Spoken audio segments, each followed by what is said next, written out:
Yes. Assalamu alaikum wa rahmatullahi wa barakatuhu, beloved Huzur. Wa Islam.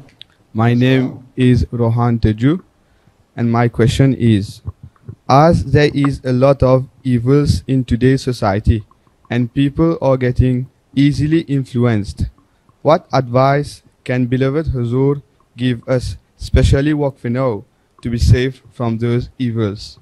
You see, Allah Ta'ala has asked us that what are your duties? What is the purpose of your life? And that is to worship Allah.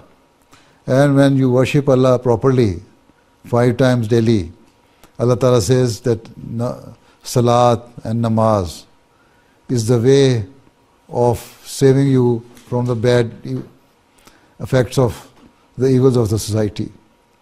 Right? That is the claim of Allah Ta'ala, that if you are properly observing prayer, then you will be saved from the bad effects of the evils of the society. Yeah? So, your first and foremost duty is that you follow the commandment of Allah and be a good Muslim. And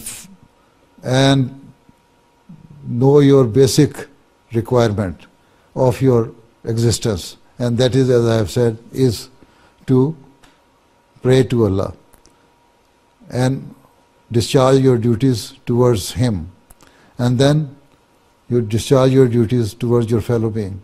If you are pious and you have good understanding of it, then you seek Allah's refuge, you seek Allah's help and beseech His help, pray fervently so that Allah Ta'ala save you from the bad effects of the evil of the society. And also try to avoid them. Not that you are saying that you are offering 5 times daily prayer and go to the bar or go to the club or go to some other people's society who are not good in their behavior. So you will have to save yourself. Struggle hard and pray. This is how you can save yourself from the bad effects of the evil of the society.